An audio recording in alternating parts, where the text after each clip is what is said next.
Hey guys, I am under my stairs sorting out and figuring out exactly what's going on with this because we need to change it, basically. This is all very, very old. It's out of date. You can see where new bits have been added, like the electric meter. So you can see the new meter tails there. You can see the old meter tails. This is an old Wilex board, for those of you that are interested. It's actually made of wood. And then it had like a Bakelite front on it like this. So that's very, very old. And they seem to have put like a second ring in here as well. That on the right is the 30 amp socket, which was for the shower, which we disconnected a long time ago because the shower was sparking and fizzling and cracking and the water was pouring out the back of the box. So I didn't feel that was especially safe. They've then put a second little plug socket on here, which is off at the minute. There's a spurred plug socket off this, which is out in the front of the hallway, which has our Wi-Fi on it and stuff. So what I've done is I've gone through and I've basically tested. I've used a combination. I am not an electrician, so this is not a tutorial. Disclaimer: do not copy me. Not a tutorial. I've used one of these to basically kind of give me a bit of, it's just a cheapo one from Lidl or Aldi, I think, that basically just comes on if the lights are on, so you put it on, right, so you can see that those lights are flickering on the camera because they're LEDs, not because there's anything wrong with them. When I look at them in real life, they're steady lights because of the Hertz refresh rate. Anyway, I've gone around with this, and also I've plugged in a Hoover because you can hear a Hoover, and so you can do it from a distance when you're fiddling with this here. And I figured out what all of these relate to because they weren't marked before. So now I know I've got my downstairs ring, downstairs lights, upstairs lights. And then what I've done is I've gone and I've identified the cables that feed into them, and I have done a test as well. So I know that that is just a little radial that goes under the stairs. I've labelled them with what I understand because I'm the one doing the work here. Got downstairs radial, upstairs radial, so those are basically the lights, and then I've got the downstairs, this is the ring, but I've put feed and return just so I identify them as two separate things, but that is basically the ring circuit for the upstairs plug sockets. And then we've got the downstairs ring here. We're going to be replacing all of this, so I'll be putting a new board on here, a new consumer unit, and getting that wired in. I'm working with a friend of mine who is a fully qualified electrician because I've done a lot of this before. I'm running the first fix and he's going to check that, and then we're going to do the second fix and the testing together, and he'll be walking me through that. And it will be a good opportunity for you to see what it looks like and how it's done. But yeah, I've ordered the parts. They should be arriving today actually. So we've got the new consumer unit coming. So now that I've done all my identification of what things are and where they are, I can start to strip off all of this old plaster and stuff. It's all crumbling and falling away. I'm going to clear all of this out. You can see down here it's all completely smashed up and manky and horrible. So I'm going to be taking all of this out, stripping the whole thing out, and then I can fix the new board on here. There's quite a lot of debate on all the different forums about what you can fix something to. This is a solid brick wall, as you can see back there, and I think I will be fixing my board straight onto that, but I may put some plasterboard on here first. We're unlikely to plaster in here really. I mean, you can see what's happened to the plaster over the years. I'm not sure about that yet. I'm going to strip it back and then see. You can put it on a wooden backed board, something like OSB or plywood, as long as you use an intramiscent foam basically to kind of stop any chance of fire escaping. I've got a metal board coming and I'm using proper glands and stuff to hold the cables in place. I'm going to strip this out now. I have stripped off all of the plaster from here and here. This will get replastered later, but for now what I'm going to do, because the brick is a little bit uneven, I'm going to fix some of this. This is insulated fireboard that I had left over. It's basically like a render carrier board. It's fireproof. It gives 60 minutes of fire rating, which is plenty. The 18th edition says 30 minutes for the enclosure and the mounting. I'm going to stick this on here. I'm actually going to leave this hole that goes through to the garage. I'm going to leave that hole there because I'm going to be passing some cables through it, and then that will get filled up with an intramiscent foam to kind of hold the cables in. If I fix that board there on here, got some good quality screws and washers and everything. That'll give it a really nice secure backing, and then I can screw the consumer unit to that and it'll be really solid and secure. And then this is clear to be plasterboarded and whatever else after. Look at that, perfect timing. TLC Direct just delivered all of my kit. So this is quite exciting. I'll go through everything that I've bought and why I've bought it. This isn't an advert for TLC Direct, by the way, but I've used them quite a few times before and they're absolutely brilliant. Very good prices and fast delivery, which is free if you spend a certain amount, obviously, and really good service, I've found. So yeah, very exciting. I'll show you what we've got in the box in a second. I'm literally just in the middle of securing this on. I've got 2 fixings in so far. Okay, so that is nicely secured in place. Really sturdy and rigid. Very solid. So what I think I might do actually first, before I start unpacking this, is I'm going to run some more of the cables just so that I've got slightly easier access for them and access to them. The new board will be going up in here. Nice and high, easy to get to, so all of these cables will drop down in the top. I've got plenty of extra length on the bottom of this ring here to come up underneath here. The only thing that we'd have to do is extend the meter tails, which I don't think there's an issue with that, to be honest. That shouldn't be a problem. So I've got to be doing quite a lot of cabling, running a lot of this stuff. So I've set up basically a very cheap and easy spooling system. These cost like 20 odd quid or something on Amazon, which is not a vast amount of money, but I don't really need one. I just need the function of one. So take some offcuts of wood, took an offcut of broom handle which I had lying around in my workshop because I don't ever throw things away for some reason.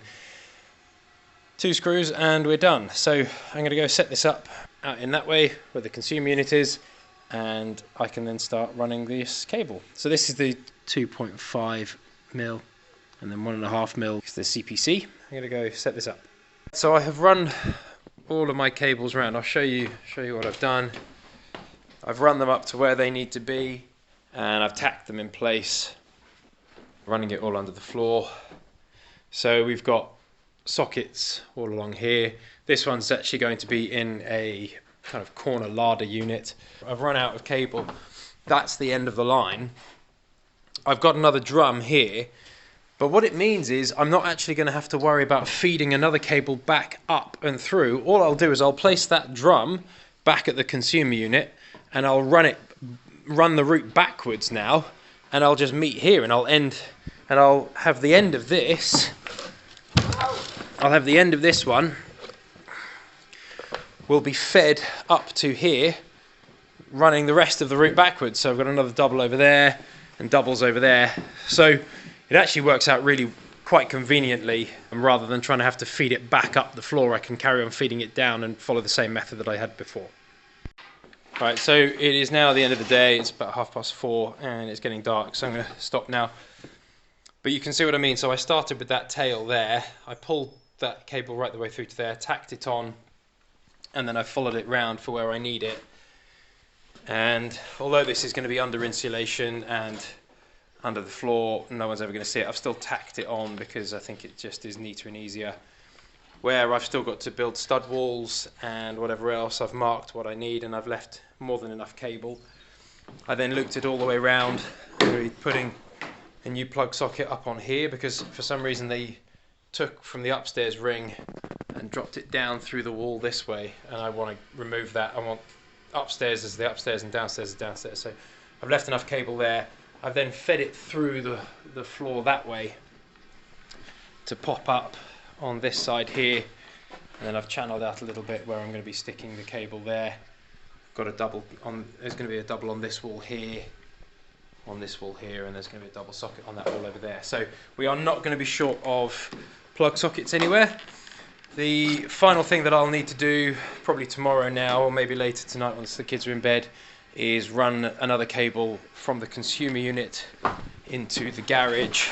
So I'll be running a cable through there, twin and earth, through there for the power for the boiler, and then also I will then spur off that for a plug socket at the front of the garage as well, just to make life a little easier if we ever wanted to plug something in at the front of the garage.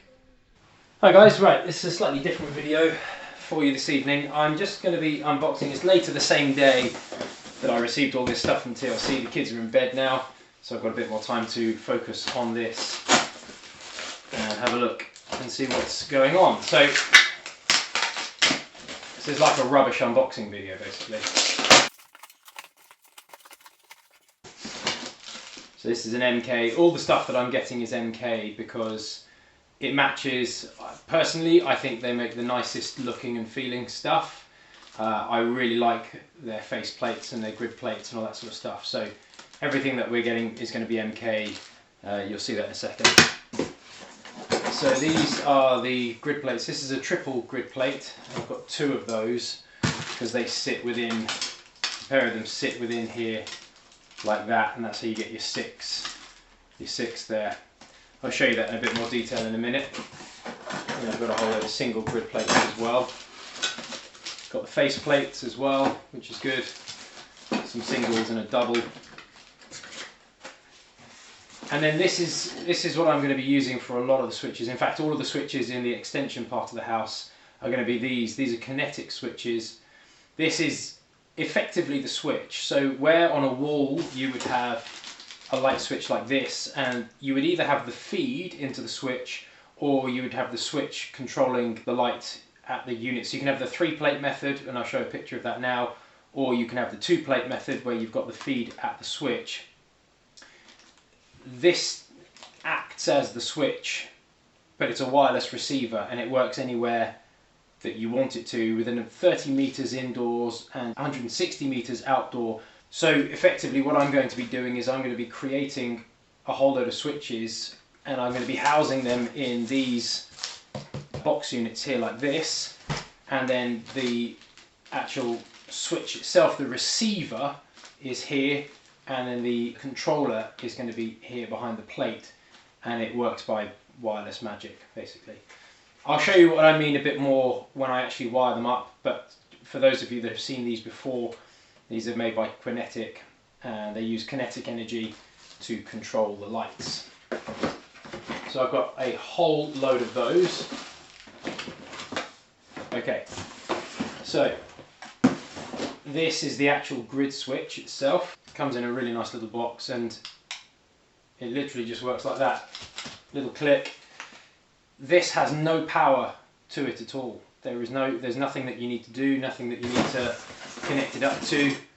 You have the grid switch. This is the plate that you screw on, and this literally just clips in here like this, like that, and then you have the face plate that sits over the top of it, and it screws on however you want it to. This uses witchcraft to basically send the signal and do it without any power to this, and on this you will basically have 3 cables kind of running into this, but this here and this antenna picks up the witchcraft from this and turns on the lights and turns them off once I've paired the two. So you have your line in and your line out. What I'll effectively have is I'll have 1 cable for the in and 2 cables going out. One of the ones that goes out will be going to the next box to feed it, and then the other one that goes out will be going to the light itself to actually control it. This is the switch, and this is the thing that tells the switch to operate. All of those are going to be housed in these 2 boxes here. Now what I've done is I've spent a little bit of time mapping out A, what my consumer unit is going to look like, and B, how the light switches are going to work. And so the reason I've got so many of those receivers is because I know that I basically have 8 within this box and 6 in that box. So I've got 14, and then I think I bought 1 or 2 spares as well. And then I've got some additional lights because one of them is going to be a 2-way switch because I've got a landing. So you can pair, I think, up to 10 switches per receiver. And then the cables will then come out of here. So I'll have the feed, the line in, and that line in will then bounce to all of these, and then that's the radial done effectively, and then from each of these will then go the cable out to wherever the light switches are that these are feeding. Then I also went ahead and worked out what I want for my breakers. So I just kind of drew some little boxes and I labelled them. So I worked out that I need a minimum of 12, so I think I ended up buying a 14-way board or a 13-way board. Yeah, so it's a 21-way metal consumer unit, but that's because it takes 12 MCBs and it's got 2 RCDs to protect it. It's got a surge protection device as well. So there's a little bit of future-proofing on that consumer unit as well. I'm going to open it up now so we can see what has come with it. The board itself, the standard board, oh, and these are the stuffing glands that I've got that basically help hold everything in place for all the cables coming in and out. The MCBs that come with this as standard didn't quite fit the requirements that I want for the amount of power that I'm going to be running. So I've bought some additional MCBs as well. It's a really nice looking board actually, I like that. It's quite a bit bigger. It has all of the knockouts basically. It's got one on the side there, one on the side there, and then loads on the bottom and loads on the top as well. So you've got multiple different entry points available to you. So that pretty much concludes my dodgy unboxing therapy type video. As I said, I'm not an electrician. Don't come after me in the comments. I'm doing this in my own home, and I'm also going to be working in conjunction with an electrician that I know who is very happy with the quality of the work that I produce and is going to be signing it off and doing all the official business. He'll be registering it. He's a domestic installer, fully qualified for commercial and residential work, so he is going to be helping me throughout this process, and you'll probably see him slightly later on. Thought I'd update you on what I've been up to so far. I have been running these cables out through to the garage, and I'll show you what they do there, feeding them through, and then I'm labelling them with what I understand them to be. I've also got the tails there, as you can see, for the ring main on the extension. And I'll go around now and I'll show you what this looks like on the other side of the wall. And what I've done is I've run them all in here, and I've run them all up nice and neat the whole way around like this, basically cable tied on. I'm probably going to put this in some trunking, but it's in the garage and I don't overly mind, but I think I probably will put some trunking on that. And then I've labelled them all as well here so that I know what they are. So they're nice and neat and tidy.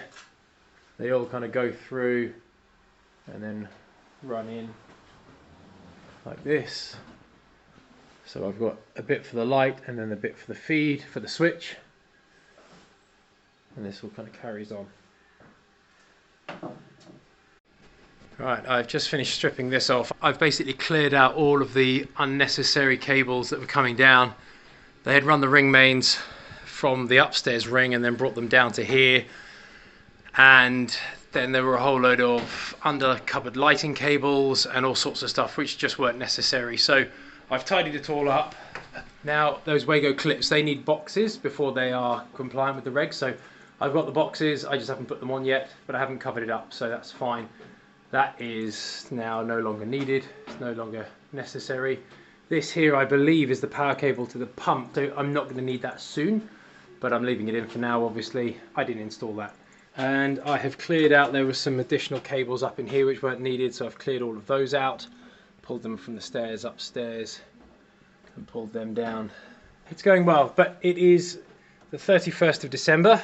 I'm not going to do any more work for the rest of the year, and I'll pick this up again on the 1st of January. Bye. Bye. Right, bonjour tout le monde. A lot of you were banging on at me about using a laser level, and why was I not using a laser level? Tom, use a laser level. OBB, get a laser level. Spend 60 quid, blah blah blah. The reason I couldn't do it when I was building was because it was broad daylight. I don't have any of those Cyclops glasses from the X-Men to see the laser, and I needed to just get on, and it was broad daylight. It is currently 3:20 in the afternoon on January the 1st, and it's so dark and gloomy that I can now see my laser outdoors, broad daylight. Either way, I have a laser and I know when to use it. I just couldn't use it in those other situations. Anyway, that aside, we are leveling up for our external wall lights because I'm running all of the cables now. And so I've got the laser, it's done its self-leveling thing, and it is no longer flashing, so it's all good to go. That's the height that we're going to go for up there. I've basically got it stacked up on a whole load of stuff until I arbitrarily picked what height I wanted, confirmed it with the boss, and now I can see. So now all I need to do is measure in between these two distances and mark it. That's where I'll be drilling, and so on and so forth. And it thankfully spans across to this side, so I can see to get it in the middle there.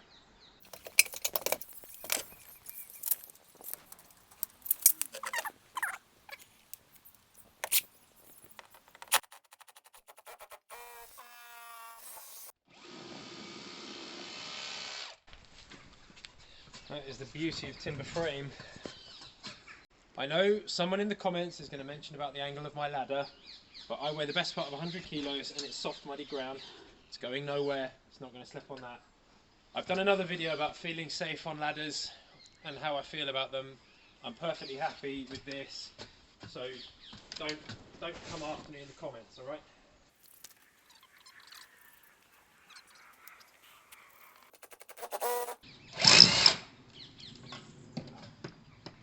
There's a batten in the way there. So I'm just going to go a centimetre to the side of it.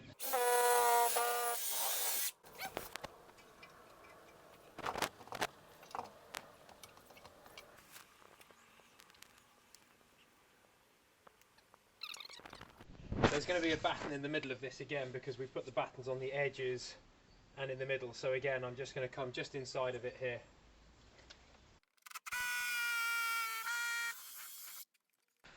I'm just about to run the cables that I've drilled the holes out for, and I wanted to give you a quick tip. I have really struggled to figure out, when I'm running my cables, I've been struggling to figure out how much cable I need to do, especially for things like this. You know, when you're pulling it from the spool and it can be very tempting to start at the beginning and then work your way round.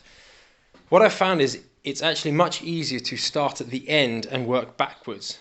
It's much easier to do it with a radial. With a ring, it's slightly harder. You've got to try and figure that out a little bit better. But with a radial, you want to have the drum of cabling at the point that you are ending, which is why I've set this up.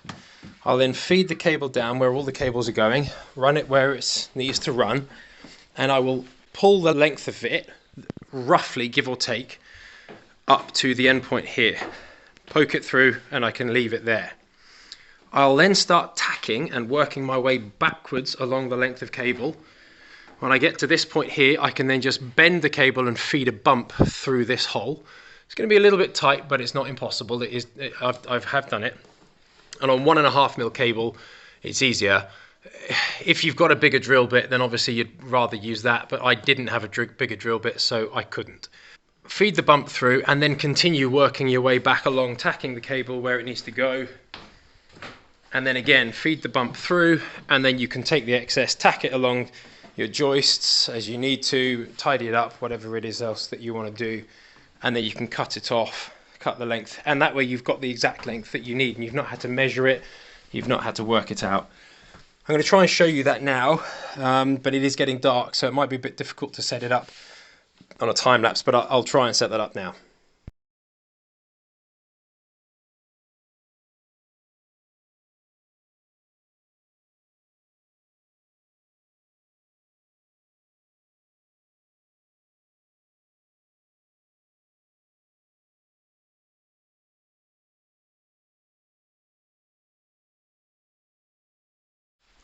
So I've just run this cable and I'm just about to cut it off now at the consumer unit.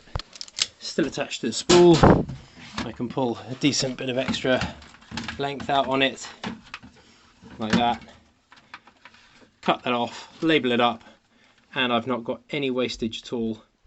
Where if I had had to guesstimate how much cable I needed, I definitely would have ended up with a whole load of waste, or I would have wasted time trying to measure it. So that's just a kind of helpful little tip that I've found. If you're a qualified electrician, or if you know of a better way, please do post it in the comments. Some of the suggestions that you guys make of things that I've done that I could have done better, quicker or easier are really helpful for me and for other viewers as well. So if you know of a better way, post it in the comments. I'd be keen to hear your thoughts. So I have pretty much brought in all of the cables now for the lights, for the sockets, for the oven, for my workshop. I've labelled them all up with what I understand because I'm the one doing this. Where it's going to be a switch, where this is a switch cable, I've put switch. Where it's going to be a feed cable, I've put it as feed. And the reason that I'm distinguishing with that, I think I've made clear, hopefully I've made clear, but it's because some of these cables are feeding power, some of them are switches. It's as simple as that. I have a box here which has all the switch receivers in it because it's going to be wireless switching. So I'm going to have 3 boxes here. I'm going to have the consumer unit and 2 separate boxes filled with switches. What I'm going to spend some time doing now is measuring up for how high I want the consumer unit to go from the floor. So I'll be using an auto tape measure for that. And then I've got a spirit level, but I've also got an actual laser level as well, which I'm going to basically just stick up on the wall here at the height that I want. And it's nice and bright, self-leveling laser. So that's going to make life really easy for me and save a whole lot of time. I'm a little bit OCD with things, so that's why I label everything. That's why I like things kind of level and organized and neat. And I just think it gives a level of professionalism and care, which is also why my friend who is an electrician is quite happy for me to do a lot of these bits and kind of sign it off, because I am a little bit over the top with it. And I appreciate that it is probably over the top. For some people it's not good enough, for other people it's just too much. You know, this is my own home. Why would I not take the time and effort to do it as best I possibly can? There's no profit margin for me in this other than my time, which I am choosing to give. So I'm going to do it as best I possibly can.